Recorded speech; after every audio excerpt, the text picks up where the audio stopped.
जय हिंद दोस्तों। जयशंकर जी ने मार्को रूबियो के साथ बात किया भारतीय नागरिकों के ऊपर जो हमले हो रहे हैं इंडियन ओशन के अंदर उसको लेके। ये उस टाइम पे उन्होंने ये बात किया जब ईरान ने डोनाल्ड ट्रंप की बात को झूठ बोल दिया। और इन सब के बीच में राजनाथ सिंह जी ने आज ये कंफर्म कर दिया कि पाकिस्तान का पानी यहाँ पे ब्लॉक किया जा रहा है। ये उस टाइम पे उन्होंने कहा जब पाकिस्तान की तरफ से इसको एक एक्ट ऑफ वॉर उन्होंने कह दिया है कल ही के दिन। और इन सब के बीच में आज रिपोर्ट ये आई है कि पाकिस्तान एकदम बड़े स्केल पे ड्रोन से वेपन्स भेज रहा है पंजाब के अंदर और स्टार लिंक का इस्तेमाल कर रहा है पाकिस्तान। जी हां, टर्किश ड्रोन्स भेजी जा रही हैं भारत के पंजाब के अंदर स्टार लिंक का इस्तेमाल करते हुए। इस बात का खुलासा हुआ है और पाकिस्तान की so called ministry of foreign affairs जो है वो बहुत ज्यादा उनको डर लग रहा है भारत के टेस्टिंग को लेके और जो हमने मिसाइल टेस्टिंग और जो रिपोर्ट्स आ रही है ना उनको देख के।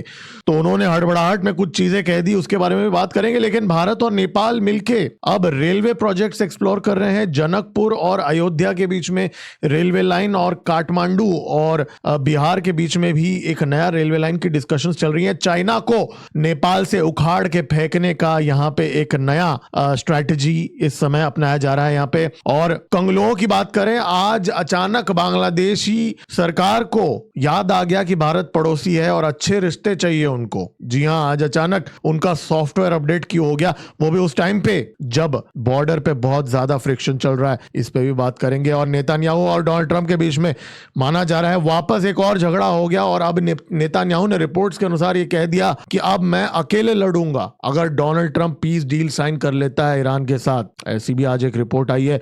लेकिन आज ईरान से रिपोर्ट आई है कि यूरेनियम जो ईरान के पास है उसको अब सील कर दिया ईरान ने, माइंस बिछा के रख दिया जिस अंडरग्राउंड साइट के अंदर ये यूरेनियम है। और अब ट्रंप के लिए ये असंभव होता जा रहा है कि ये कैसे वो यूरेनियम निकालेगा, इसके बारे में बात करेंगे। और पुतिन ने आज वो मान लिया जो हमने कल के वीडियो में डिस्कस किया था। पुतिन ने आज कैमरा के सामने मान लिया कि रशिया की इकोनॉमी और उनकी सोसाइटी इंपैक्ट हो रही है यूक्रेन के अटैक्स की वजह से। जी हां, पुतिन ने कुछ बड़े खुलासे किए हैं आज। और म्यांमार का प्रेसिडेंट जो अभी थोड़ी दिन पहले भारत में थे, आज वो चाइना पहुंच गया। जी हां, 4 दिन का चाइना के ट्रिप पे है। और इन सब के बीच में और भी बहुत सारे डेवलपमेंट्स हो रहे हैं जिसके बारे में हम इस वीडियो के अंदर बात करेंगे। इसके लिए लाइक का बटन अभी का अभी दबा दीजिए, सब्सक्राइब का बटन दबा दीजिए। देखिए जो इन्फॉर्मेशन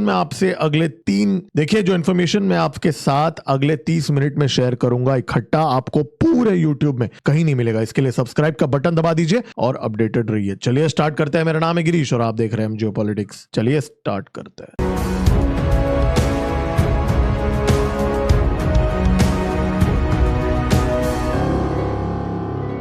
देखिए, जब मीडिया के अंदर बातें होने लगी कि भारत के नागरिकों के ऊपर अटैक्स हो रहे हैं, आउटरीच जब हो गया, उसके बाद में जयशंकर जी ने फोन पे बात कर लिया मार्को रूबियो के साथ, यूएस सेक्रेटरी ऑफ स्टेट के साथ। और अब जिस टाइम पे ये बात हुई, जयशंकर जी यूरोप में थे, वहां से उन्होंने बात किया और उन्होंने एक ट्विटर पे एक पोस्ट भी इनफैक्ट उन्होंने डाली।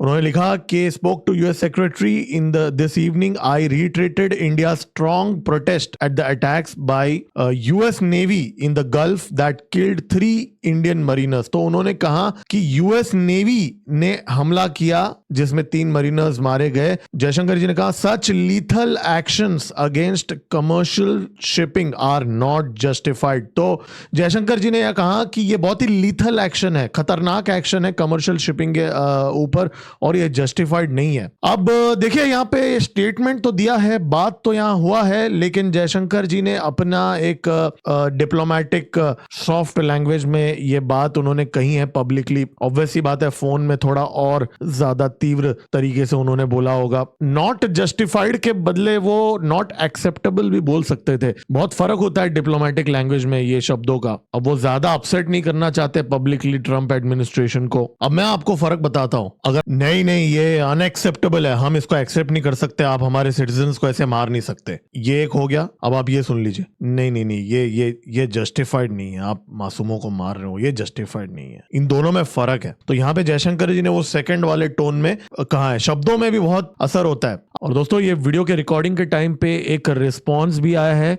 टॉमी पाइगॉट नाम का जो principal deputy spokesperson for US Department of State, मतलब मार्को रूबियो का असिस्टेंट समझ लीजिए, उसने एक स्टेटमेंट रिलीज किया है कि मार्को रूबियो ने बात किया जयशंकर जी से, दोनों ने बात किया, और मार्को रूबियो ने उस कॉल में ये कहा कि सारे कमर्शियल वेसल्स जो हैं उनको अमेरिकन फोर्सेस का बात मानना पड़ेगा ताकि शांति और सिक्योरिटी रह पाए स्ट्रेट के अंदर। और मार्को रूबियो ने ये कहा, ये मैं स्टेटमेंट पढ़ रहा हूं जो पाइगॉट ने कहा, उसने ये कहा कि मार्को रूबियो ने कहा कि कोई भी वायलेशन अगर होगा अमेरिका के ब्लॉकेड का और अगर इलीगल ट्रांसपोर्ट होगा ईरानियन ऑयल का, वो हम टॉलरेट नहीं करेंगे। जी हाँ, तो ये देखिए मैं आपको ऑफिशियल रिपोर्ट दिखा रहा हूं, जो प्रेस नोट दिखा रहा हूं। तो मार्को रूबियो का जो टोन आप देख लीजिए और जयशंकर जी ने जो कहा वो टोन देख लीजिए। मार्को रूबियो ने साफ साफ बोल दिया, उन्होंने उनके स्टेटमेंट के अंदर कोई कॉन्डोलेंसेस नहीं है। जी हाँ, मार्को रूबियो के स्टेटमेंट में मार्को रूबियो ने कोई अफसोस नहीं जताया उनके एक्शंस का। उल्टा मार्को रूबियो ने और बोल दिया कि उनको जो भी सारे शिप्स हैं उनको यूएस नेवी की बात माननी पड़ेगी इस रीजन के अंदर। ये बात मार्को रूबियो ने कहा और ये मैं पढ़ के दिखा रहा हूं, ये कोई प्रोपेगेंडा नहीं है। और ये जयशंकर जी का स्टेटमेंट है, such lethal actions against commercial shipping are not justified. ये जयशंकर जी का है और ये मार्को रूबियो का है। तो बहुत ज्यादा स्ट्रॉन्ग स्टेटमेंट है, एक्सट्रीम स्टेटमेंट है मैं तो बोलूंगा, क्योंकि यहां पे स्टेटमेंट में लिखा है कि violations of US blockade and illegal transport of Iranian oil will not be tolerated. देखिए अब यहां पे एक और एंगल भी है। अब ये जो वेसल्स थे, अब माना जा रहा है इन वेसल्स के अंदर ईरान का ऑयल था और ईरान का ऑयल के ऊपर ब्लॉकेड लगा हुआ है। तो अगर हम उस एंगल से देखें तो यूएस का जो यहां पे एजेंडा है कि स्ट्रेट ऑफ हॉर्मुज को ईरान के लिए ब्लॉकेड करें, जिसमें भारत ने भी कभी अपोज नहीं किया। हमारी सरकार ने अभी तक कहां अपोज किया है कि अमेरिका का ब्लॉकेड को हम अपोज करते हैं? आपने कभी देखा है पिछले एक महीने के अंदर कोई ऐसी स्टेटमेंट?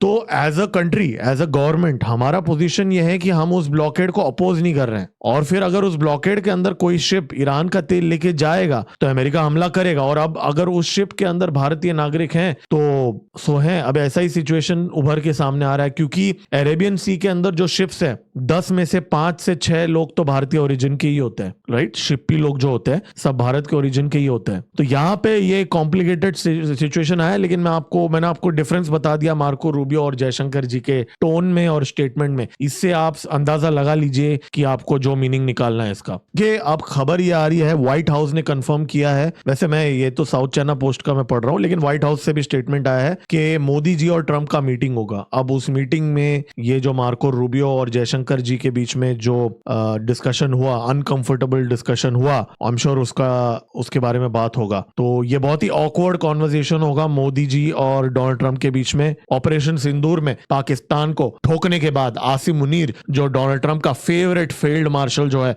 उसको ठोकने के बाद पहली बार मोदी जी डोनाल्ड ट्रंप से मिलेंगे। आई रीटरेटेड इंडिया स्ट्रॉन्ग प्रोटेस्ट। अब आप सोचिए अमेरिकन लोगों को अगर कोई और देश मार देगा तो वो कैसा लैंग्वेज इस्तेमाल करता है। खैर वो अमेरिकन्स हैं, इसके लिए वो ऐसी भाषा का प्रयोग कर सकते हैं, बाकी देशों को वो प्रिविलेज नहीं है इस विश्व में। लेकिन एक स्ट्रेटेजिक पार्टनर को तो वो प्रिविलेज हो सकता है, क्योंकि after all we are strategic partners and good friends, right? दोस्ती यारी में तो चलता है, राइट? थोड़ा बहुत टफ टॉक, क्योंकि अगर इतना ज्यादा स्ट्रेटेजिक और स्ट्रॉन्ग पार्टनरशिप है तो थोड़ा बहुत क्रिटिसिज्म एब्जॉर्ब करने की क्षमता भी होती है इन पार्टनरशिप्स में, अगर वो सच्ची में स्ट्रेटेजिक पार्टनरशिप होती है।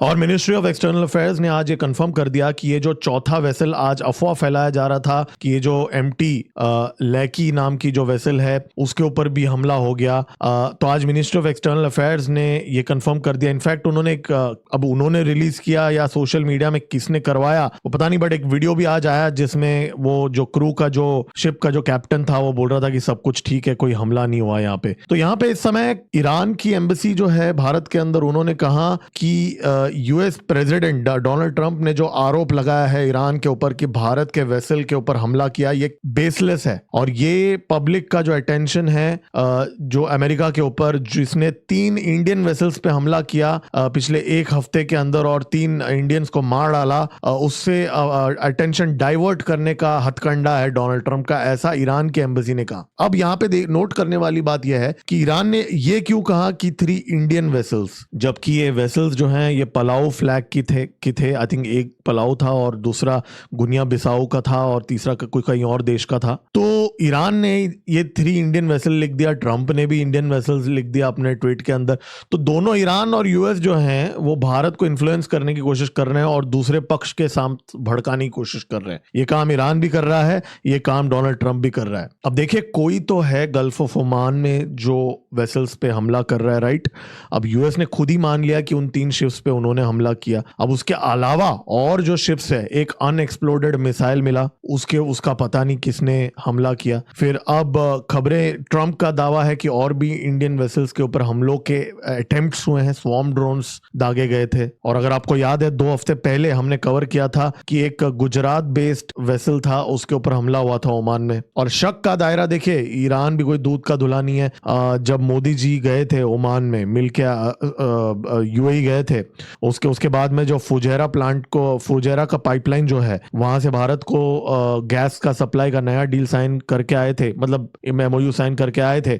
उस टाइम पे तुरंत हमले हो गए थे फुजैरा के ऊपर, वो भी नोट करने वाली बात है। देखिए, आज राजनाथ सिंह जी ने भी वापस क्लैरिफाई कर दिया कि सिंधु नदी का जो पानी है वो हम ब्लॉक करेंगे और वो हम करेंगे। देखिए, कुछ ही दिन पहले सीआर पाटिल जी जो वाटर रिसोर्सेस मिनिस्टर हैं, उन्होंने भी बोला कि पाकिस्तान का पानी हम अभी अलग लेवल पे ब्लॉक करेंगे अगले 1 साल के अंदर। और आज राजनाथ सिंह जी ने भी ये बात कहा। अब राजनाथ सिंह जी ने ये बात क्यों कहा? राजनाथ सिंह के बयानबाजी के अंदर भी एक पैटर्न होता है। जब भी पाकिस्तान से कोई कुछ भौंकता है तो राजनाथ सिंह सामने से उनको सुना डालते हैं, याद दिलाते हैं फैक्ट। अब कल ही की बात है, पाकिस्तान की मिनिस्ट्री ऑफ फॉरेन अफेयर्स ने ये कहा कि भारत अभी जो ब्लॉक कर रहा है ये एक्ट ऑफ वॉर है, तो और उसका फार रीचिंग कॉन्सिक्वेंसेस हो सकते हैं। जब हमारे सीआर पाटिल जी ने कहा कि एक बूंद भी पानी हम नहीं भेजेंगे पाकिस्तान को, तो उसके बाद में पाकिस्तान की फॉरेन ऑफिस ने बोला था, तहीर अंद्राबी ना, वो जो प्रेस कॉन्फ्रेंसेस करता है, तो उसने ये कहा कि ये एक्ट ऑफ वॉर है, पॉलिटिकल वेपन है, इंस्ट्रूमेंट ऑफ कोर्शन नहीं है। तो जब पाकिस्तान ने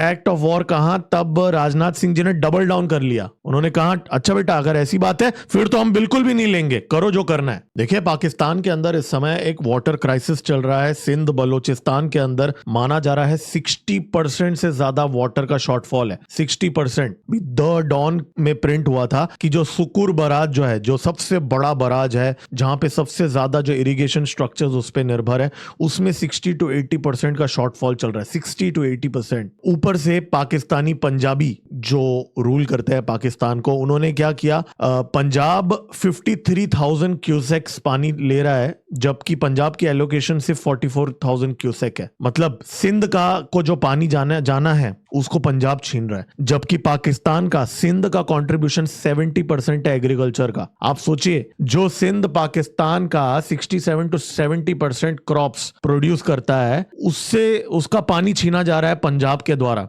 20% से ज्यादा पानी छीना जा रहा है। और ये बात जो जमाते इस्लामी का चीफ है उसने भी कहा कि ये जो पीपीपी पार्टी है वो ये सारी चीजें कर रही है जो पाकिस्तान की इकोनॉमी में $1.4 बिलियन सिंध जनरेट करता है चावल एक्सपोर्ट करके, और ये पाकिस्तानी जाहिल आर्मी उसी का पानी रोक रहे। तो कहीं ना कहीं यहाँ पे कहने का मेरा पॉइंट यह है कि पाकिस्तान का खुद का मिसमैनेजमेंट के वजह से भी इस समय वहां पे शॉर्टफॉल हो रहा है। हमने अभी तक पूरा डाइवर्ट करना स्टार्ट नहीं किया और अभी से ही चीखें निकलने लगी है पाकिस्तान की। मतलब इसका मतलब क्या है, वो लोग अपने फेलियर को भी भारत को अब ब्लेम करेंगे कि देखो जी, इंडस वाटर ट्रीटी इन लोगों ने एबेंस पे रख दिया। और पाकिस्तान क्या कर रहा है जी, आप आज ट्रंप के जूते चाट रहा है। शहबाज शरीफ ने आज पोस्ट कर दिया कि जी अगले 24 आवर्स के अंदर पीस डील साइन होगा। सबको पता है, आप लोग जो ये वीडियो देख रहे हो, इतने महीनों से डेली शो देख रहे हो, आपको भी पता है, कोई बच्चा भी गेस कर सकता है ये कुछ नहीं होने वाला। ये लोग हर फ्राइडे सैटरडे को झूठ बोलते हैं और उस झूठ में शहबाज शरीफ साथ दे रहा है और डोनाल्ड ट्रंप शहबाज शरीफ के पोस्ट को ट्वीट कर रहा है। आप सोचिए, तो यहाँ पे आप झूठ का कनेक्शन देख रहे हो। 40 बार पिछले 3 महीने में, मैंने कल आपको वीडियो दिखाया था, 40 बार डोनाल्ड ट्रंप ने झूठ बोला है कि अब भी साइन हो जाएगा, अब भी साइन हो जाएगा, और आप सोचते हो कि इस बार ये सच बोल रहा है। तो कहीं ना कहीं शहबाज शरीफ ट्रंप का मदद कर रहा है ताकि थोड़ा बहुत कटोरे में वहां से चिल्लड़ गिर जाए IMF से। और देखिए पीओके में हालत खराब हो रहा है, कल जो हमने बात किया वैसा ही सिचुएशन है।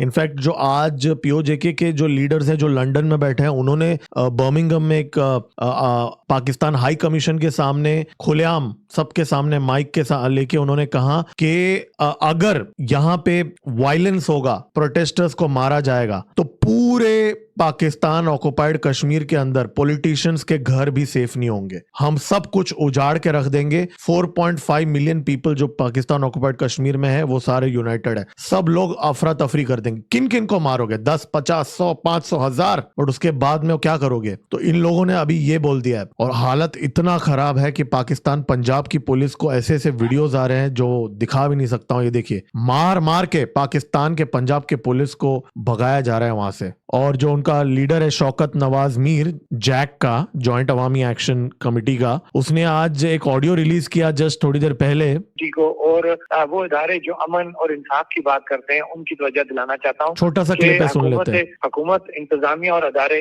ओछे कंडों पर उतर आए हैं। इस वक्त मुजफ्फराबाद में आम शहरियों, ओवरसीज जो रियासत के मौसन है और core member Jammu Kashmir joint Awami action committee के घरों में घुसकर चादर और चार दीवारी का तकद्दुस पामाल कर रहे हैं, घरों में तोड़ फोड़ कर रहे हैं, कीमती सामान उठाकर साथ ले जा रहे हैं। उस पोजीशन पे आ चुकी है कि जहाँ कहीं पे कोई शख्स नजर आता है उसको डायरेक्ट जो है वो गोली मारने के आर्डर दिए गए, और इससे कई हमारे लोग जो है वो कोटली के अंदर, नीलम के अंदर और रावला कोट के अंदर शहीद हो चुके हैं। लिहाजा मेरी आलमी बरादरी से और अपने ओवरसीज भाइयों से तो बहुत हालत खराब है। आज भी वीडियोस आ रहे हैं, कितना ज्यादा भीड़ देखा जा रहा है, और वीडियोस आ रहे हैं कि पाकिस्तान आर्मी के जो ट्रूप्स हैं और पुलिस हैं वो लूट रहे हैं, वहां पे दुकानों को लूट रहे हैं। अब देखिए, एक बेकरी के अंदर जाके खाना लूट रहे हैं, जहां जहां से उनको मिल रहा है वहां से वो दुकान तोड़ के लूट रहे हैं। बहुत सारे ऐसे वीडियोस आ रहे हैं।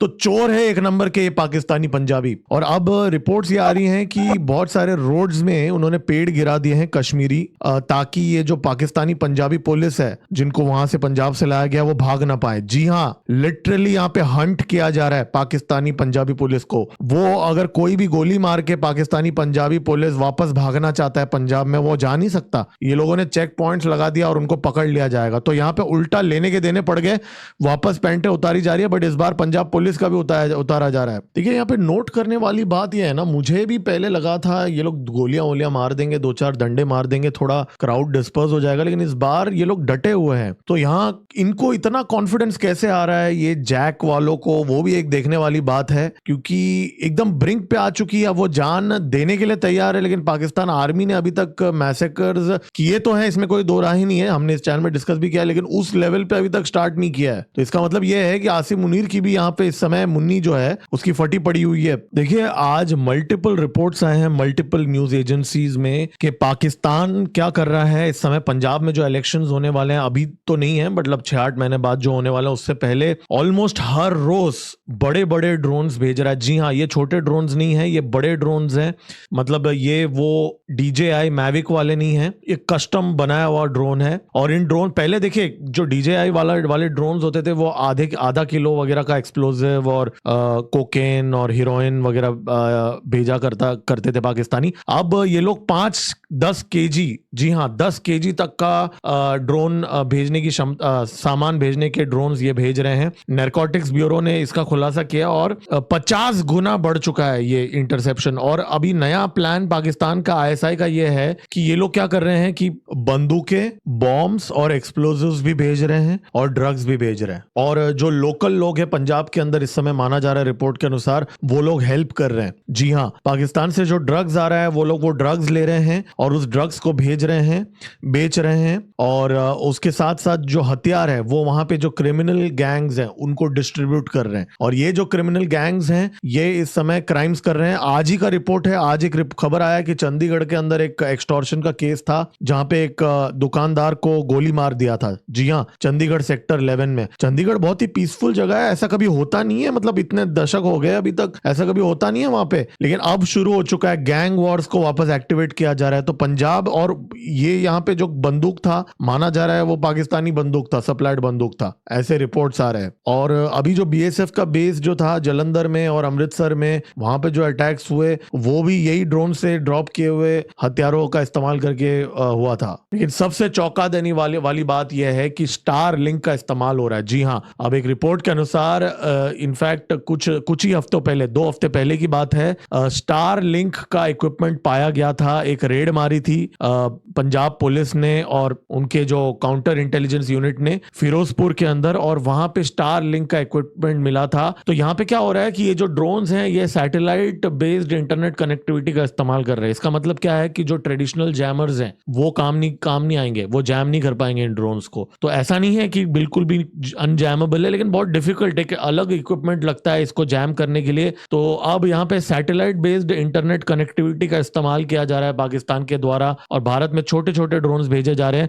और ये जो ड्रोन्स हैं ये कॉम्बैट वाले ड्रोन्स नहीं है, तो इसको below the threshold of a war Pakistan ये चीज कर रहा है। लेकिन देखिए यहाँ पे कभी ना कभी हमारी सरकार को एक डिसीजन लेना पड़ेगा कि इसको हमें एक्ट ऑफ वॉर कंसिडर करना पड़ेगा, क्योंकि अगर ये लोग थोड़ा थोड़ा करके अगर हर रोज ड्रॉपिंग्स करते रहेंगे तो over a period of time ये तो बहुत हालत बद से बदतर हो रहा है यहाँ पे। और इस समय बीएसएफ और पंजाब पुलिस को एंटी ड्रोन इक्विपमेंट दिया जा रहा है। अब पंजाब पुलिस ने 9 एंटी ड्रोन सिस्टम्स खरीदे हैं इलेक्ट्रॉनिक्स कॉर्पोरेशन ऑफ इंडिया से 51 करोड़ का। 3 यूनिट डिप्लॉय भी हुए हैं और अभी 6 और डिप्लॉय होंगे, लेकिन ये बहुत कम है। 500 किलोमीटर से ज्यादा बॉर्डर है पंजाब का और इनफैक्ट हरियाणा का भी। तो आप कैसे इस चीज को, इतने बड़े बॉर्डर पे आपको बहुत ज्यादा इक्विपमेंट लगेगा। 500 केजी हीरोइन ऑलरेडी आ चुका है इस साल पाकिस्तान से, तो इस चीज पे नजर रखना पड़ेगा। देखिए, भारत और नेपाल के बीच में आज एक जॉइंट वर्किंग ग्रुप की मीटिंग हुई। यहाँ पे चाइना को काउंटर करने के लिए हम इस समय कुछ स्टेप्स उठा रहे हैं। मैंने आपको बताया था कि चाइना का एक डेलीगेशन काठमांडू में था, जो एक नया रेलवे लाइन चाइना से, तिब्बत से काठमांडू तक का रेलवे लाइन के डिस्कशंस उन्होंने किए। और बहुत ही मुश्किल है, काठमांडू तक का जो तिब्बत से रेलवे लाइन 90 किलोमीटर का जो स्ट्रेच है वो इतना world's most complicated railway line होगा अगर बना तो। बहुत एक्सपेंसिव है, माना जा रहा है 3 से 4 बिलियन ऑफ डॉलर का खर्चा है। और नेपाल कर्जा लेने के लिए तैयार नहीं है चाइना से, क्योंकि नेपाली भाई बहनों को थोड़ा बहुत दिमाग है, वो समझ गए कि डेब्ट ट्रैप में उनको फंसना नहीं है। लेकिन यहाँ पे हमारा मूव ये है कि आज हमारी मीटिंग हुई, 8th जॉइंट वर्किंग ग्रुप की मीटिंग हुई और काठमांडू के अंदर हुई इनफैक्ट ये मीटिंग। अब यहाँ पे कुछ रेलवे लाइंस डाले जा रहे हैं जो रक्सौल से लेके काठमांडू का ब्रॉड गेज रेलवे लिंक इस समय की प्लानिंग हो रही है। और जनकपुर से लेके अयोध्या तक एक रेलवे लाइन लगाया जा रहा है। जनकपुर में आपको याद दिला दूं, मां सीता का घर माना जाता है, और वहां से अयोध्या का ये जो रेलवे सेक्शन है, एक रिलीजियस कॉरिडोर भी यहाँ पे एस्टेब्लिश किया जा रहा है। लेकिन रक्सौल से काठमांडू का ब्रॉड गेज का लाइन का मतलब ये, अब आप बोलोगे इसमें चाइना को कैसे काउंटर होगा? चाइना को जो करना है वो तो करीबी अभी भी कर सकता है अगर उनको करना होगा। दरअसल बात यह है कि चाइना का जो रेलवे लाइन है वो स्टैंडर्ड गेज है, कम एमएम का है। भारत का जो है वो ब्रॉड गेज है। और अगर नेपाल भारत के साथ ब्रॉड गेज का रेलवे लाइन का कनेक्टिविटी ले लेता है काठमांडू से यहाँ तक, रक्सौल तक, और बाकी भी जो जगह है जनकपुर से अयोध्या तक, तो नेपाल को फिर पूरे भारत का रेलवे ग्रिड का एक्सेस मिल जाएगा, ठीक है, का ये रूट्स को। इसका मतलब जो नेपाली इस समय भारत के अंदर हैं, लाखों लोग जो हैं, वो ऐसे भी कभी हो सकता है कि नेपाल से कोई डायरेक्ट ट्रेन आ जाए कल जाके दिल्ली तक, तो वो एक अलग लेवल का इंटीग्रेशन है। काठमांडू से तिब्बत ल्हासा तक का रेलवे लाइन किसी दिन, जो चाइना सपने देख रहा है इस समय, किसी दिन कभी अगर बन भी गया तो बनाने में पहली बात तो बहुत ज्यादा चैलेंजेस है, लेकिन इस तरफ कोई चैलेंजेस नहीं है, ये तो पूरा फ्लैट लैंड है, इसमें कोई नेपाल को कर्जा लेने की जरूरत नहीं है। तो ये चीज यहाँ पे किया जा रहा है, इकोनॉमिक इंटीग्रेशन हो रहा है। और ये मीटिंग्स जो है काफी एडवांस स्टेज पे है, चाइना की तरह हवे में नहीं है स्टेज में। चाइना ने सीधा सीधा बोल दिया भाई 3-4 बिलियन लगेंगे और 10 साल लग जाएंगे, क्योंकि काठमांडू से तिब्बत का जो शॉर्टेस्ट जो स्टेशन है उसके बीच में पूरे पहाड़ है, मतलब पूरा 90 किलोमीटर का स्ट्रेच, टनल्स और जिगजैग, मतलब बहुत डिफिकल्ट ये है। और नेपाल को पोर्ट एक्सेस भी मिलेगा, कोलकाता जोगबनी, कोलकाता नौतनवा, इनफैक्ट विशाखापट्टनम नौतनवा तक का भी चल रहा है बात है। देखिए, भारत और नेपाल का है, अच्छा खासा यहाँ पे इंटीग्रेशन हो चुका है। और नेपाल के साइड से यहाँ पे सिर्फ इन्फिल्ट्रेशन का खतरा है इस समय भारत के लिए, जो यूपी में जो पाकिस्तानी आईएसआई के एजेंट्स आते हैं वहां से, बस वो एक मेजर थ्रेट है। बाकी अगर आप कंपेयर करेंगे बांग्लादेश से कंपैरिजन में और जो बाकी नेबर्स है उनके कंपैरिजन में, रिलेशनशिप स्टेबलाइज हो रहा है इस समय, एटलीस्ट ऐसा लग रहा है। अब आप देखिए दूसरा पड़ोसी बांग्लादेश की बात कर रहे हैं तो उनका जो फॉरेन अफेयर्स का एडवाइजर जो है, जो तारिक रहमान का खास आदमी, उसने कहा जी भारत के साथ हम कोऑपरेशन करना चाहते हैं, चैलेंजेस हैं उसके बावजूद हम कोऑपरेशन करना चाहते हैं। अचानक इनको इतना दोस्ती यारी क्यों चाहिए बांग्लादेश को, कंगलों को? जब बीएसएफ और बीजेपी की मीटिंग हुई दिल्ली में, जब हमने मना कर दिया, हम तो भेजेंगे बोल दिया,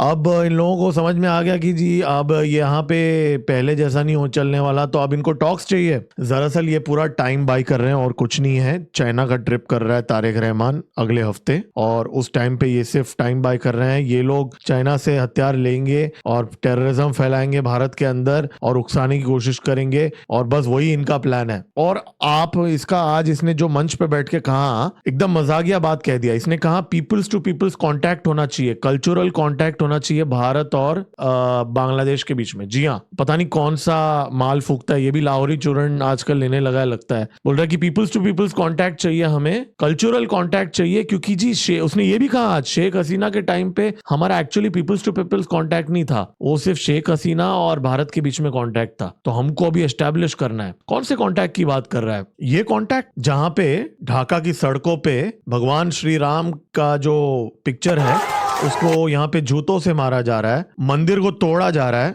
ये पीपल्स टू पीपल्स कांटेक्ट आप करोगे इन लोगों के साथ। और ये देखिए एक और वीडियो आज का है, ये दो कौड़ी के जो कंगलू हैं, ये बीएसएफ को गालियां दे रहे हैं।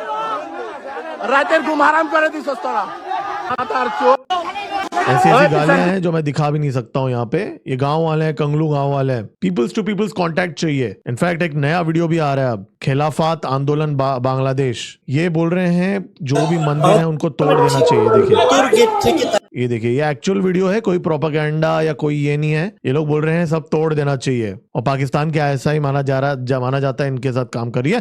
ये इनको चाहिए पीपल्स टू पीपल्स कांटेक्ट। किसको चाहिए? ये उनका एडवाइजर स्टेज पे बैठ के बोलता है। होगा, बहुत जल्द होगा। क्या होगा आप लोगों को पता है। और देखिए ईरान वॉर पे अपडेट पे आते हैं। यहाँ पे ट्रंप और नेतान्याहू के बीच में बात हुआ, और डोनाल्ड ट्रंप ने कहा कि अब नेतान्याहू, अब ऐसा रिपोर्ट में लिखा हुआ है, हालांकि मैंने आपको पहले भी बोला है ये लोग दोनों एक ही पेज पे हैं, ये लोग सिर्फ एक्टिंग करते हैं कि good cop bad cop strategy होता है। तब माना जाता है कि डोनाल्ड ट्रंप ने उसको कहा नेतान्याहू को कि अब हम पीस डील साइन करेंगे और तुम्हें हमला करना बंद करना पड़ेगा, और नेतान्याहू माना जा रहा है भड़क गया उस कॉल के अंदर। और देखिए इस कॉल के दो अलग अलग वर्जन है। इजराइल की मीडिया ये बोल रहा है नेतान्याहू ने ट्रंप को बोला कि हम अमेरिका पे निर्भर नहीं है, हम खुद अकेले लड़ लेंगे। जी हाँ, अगर अमेरिका साथ नहीं देगा, हमारे अंदर उतनी क्षमता है, हम खुद ईरान से अकेले लड़ लेंगे, लेकिन हम ये जब तक हमको जो हमारे जो गोल्स मीट नहीं होंगे हम ये रुकेंगे नहीं। लेकिन अमेरिकन मीडिया में एक्सियोस जो है, जो मैं अभी पढ़ रहा हूं आपको दिखा रहा हूं, उसमें ये लिखा है कि ट्रंप ने नेतान्याहू को बोला कि तुम्हें हमले बंद करने पड़ेंगे और नेतान्याहू मान गया, ऐसा लिखा है। तो अब ये दो चीजें अलग अलग चीजें हो रही हैं। और इजराइल के अंदर की जो मीडिया है वो मीडिया ये बोल रही है, वहां पे उनका जो ऑपोजिशन है वो ये बोल रहा है कि नेतान्याहू ने घुटने टेक दिए ट्रंप के सामने, और इजराइल को एक वसाल स्टेट बना लिया है अमेरिका ने, मतलब पिट्ठू बना लिया है अमेरिका ने, और कमजोर लीडर है नेतान्याहू। सोचिए इजराइल की ऑपोजिशन ऐसी है कि उस नेतान्याहू को जिसने पूरा गाजा को चपटा कर दिया, उसके ऊपर ये बोल रहा है उसका ऑपोजिशन कि बहुत ही सॉफ्ट है नेतान्याहू। आप सोचिए इजराइल का स्टैंडर्ड कितना हाई है वहां के ऑपोजिशन का। और इजराइल के अंदर इस समय बातें चल रही है कि अमेरिका भी यहाँ पे घुटने टेक रहा है, शर्तें मान रहा है ईरान का प्रेशर में आने के बाद। लेकिन देखिए यहाँ पे बात यह है कि इजराइल के लिए ये एग्जिस्टेंशियल क्राइसिस है। अमेरिका के लिए क्या है, वहां पे वो लोग कुछ ना कुछ करके अगर सीज फायर करवा भी लेते हैं, लेकिन इजराइल को तो उस रीजन के अंदर रहना है ना। और हिजबुल्लाह अब और ज्यादा तीव्र हो चुका है, अब तो वो और ज्यादा हथियार और ज्यादा रिग्रुप कर लेंगे इसके बाद में। और अगर ऐसे ही रहना था तो फिर तो ये जंग शुरू ही नहीं करते कभी। और इन सब के बीच में आज रिपोर्ट आता है, सीएनएन के अंदर एक रिपोर्ट आया है, मैं पढ़ तो रहा हूं टाइम्स ऑफ इजराइल से, लेकिन ये रिपोर्ट ओरिजिनली सीएनएन का है कि इजराइल ने क्या किया, जिस माइन में जिस जगह पे अंडरग्राउंड बंकर के अंदर जो यूरेनियम है उसके ऊपर पूरा माइंस बिछा के रख दिया ताकि अमेरिकन फोर्सेस अगर वहां पे आक्रमण करने की कोशिश करेंगे तो वो अंदर ना जा पाए। जी हाँ, तो ऐसा पूरा प्लानिंग करके रख लिया है। और जो अमेरिकन इंटेलिजेंस एजेंसीज का मानना है, ये मैं अमेरिकन इंटेलिजेंस एजेंसीज का रिपोर्ट पढ़ रहा हूं जो मीडिया ने क्लेम किया है कि ये बहुत मुश्किल है, मतलब कोई ये ऑपरेशन कि कोई अगर वहां पे ट्रूप्स को भेजेगा यूरेनियम को बाहर निकालने के लिए, क्योंकि वहां पे स्पेशलाइज्ड इक्विपमेंट लगेगा, एक ऑन द मूव एक लैब लगेगा यूरेनियम को एक्सट्रैक्शन करने के लिए। और ये पूरा मैकेनिज्म को समझने के लिए जेरेड कुशनर, ट्रम्प का दामाद, और स्टीव विटकॉफ को वहां पे भेजा था ना टेनेस के अंदर, हमने डिस्कस किया था स्टडी करने के लिए कि ये पूरा टेक्निकली ये काम होता कैसे है। और डोनाल्ड ट्रंप की जो शर्त है वो तो ईरान साफ साफ मना कर रहा है कि हमने कभी माना है ये शर्तें। देखिए आज व्लादिमीर पुतिन ने ये बात मान लिया कैमरा के सामने, जी हाँ, कि यूक्रेन के हमलों की वजह से रशिया की इकोनॉमी और सोसाइटी पे असर पड़ा है। यूक्रेन ने, हमने इस चैनल में कब से हम डिस्कस कर रहे थे, मैंने आपको कल ही बता दिया था। आज व्लादिमीर पुतिन ने भी वही बात बताया। तो आज पुतिन ने कहा कि ये रशियन रिफाइनरीज, डेपोज और पाइपलाइन पे हमला जो कर रहा है उससे क्या हो रहा है कि रशिया के पब्लिक को तोड़ने की कोशिश की जा रही है। मतलब पब्लिक यूनिटी, जो यूनिटी होता है ना पब्लिक का, उसको तोड़ने की कोशिश की जा रही है यूक्रेन के द्वारा। और रशियन सोसाइटी जो है वो डिवाइड नहीं होगी और एकजुट इसका सामना करेगी। और व्लादिमीर पुतिन ने यह भी कहा कि उनके इकोनॉमी को इसमें धक्का जरूर पहुंचा है। पेट्रोल पंप्स पे लाइनें भी लगी हैं। जी हाँ, हमने ये भी डिस्कस किया है, आपने अगर पुराना वीडियो नहीं देखा है। पहली बार जिंदगी में रशिया के अंदर लाइनें लगी हैं पेट्रोल पंप में। वो देश जिसके पास पूरे विश्व का सबसे ज्यादा ऑयल रिजर्व्स है, रशिया के पास माना जाता है, वहां पे तेल का लाइनें लगी हुई हैं। तो व्लादिमीर पुतिन ने कहा कि हमारी इकोनॉमी में इससे इंपैक्ट जरूर हुआ है, लेकिन हम बहुत जल्दी रिकवर भी कर रहे हैं। तो ये भी बात उन्होंने कहा। और दूसरी तरफ यूक्रेन ने स्टेटमेंट दिया कि हमारे नए स्ट्राइक्स रशिया के प्रोडक्शन कैपेसिटी को इंपैक्ट कर रहे हैं। तो यहाँ पे कहीं ना कहीं भारत का भी जो ऑयल सप्लाई है उसके लिए भी एक रिस्क है। मैं बहुत महीनों से ये बात आपको बता रहा हूं क्योंकि इस चीज को मैं हर रोज ट्रैक कर रहा हूं। दोस्तों इस बात पे सब्सक्राइब का बटन दबा दीजिए और अपडेटेड रहिए, और लाइक का बटन जरूर दबा दीजिए, इससे ये वीडियो ज्यादा लोगों तक पहुंचेगा। और देखिए वैसे पाकिस्तान की बात करें तो एक छोटा सा खबर है आपको बताना चाहता हूं। ये जो यासिन मलिक की जो वाइफ है सो कॉल्ड, जो पाकिस्तान के अंदर है, मुशाल मलिक, वो अब आसिम मुनीर को सपोर्ट कर रही है। जी हाँ, आसिम मुनीर के रेजिम को सपोर्ट कर रही है पाकिस्तान के अंदर। और ये वही जाहिल है जिसने भारत के अंदर जो हमने डेवलपमेंट किया है कश्मीर के अंदर, उसको देख के बोल रही है कि जी भारत के अंदर फ्रीडम नहीं है। इसने बहुत सारे इंटरव्यूज दिए हैं ना इंटरनेशनल आउटलेट्स में, काफी सारे जगहों पे। अब पाकिस्तान के अंदर लिटरली सड़कों पे आ चुके हैं 40 लाख लोग। ठीक है,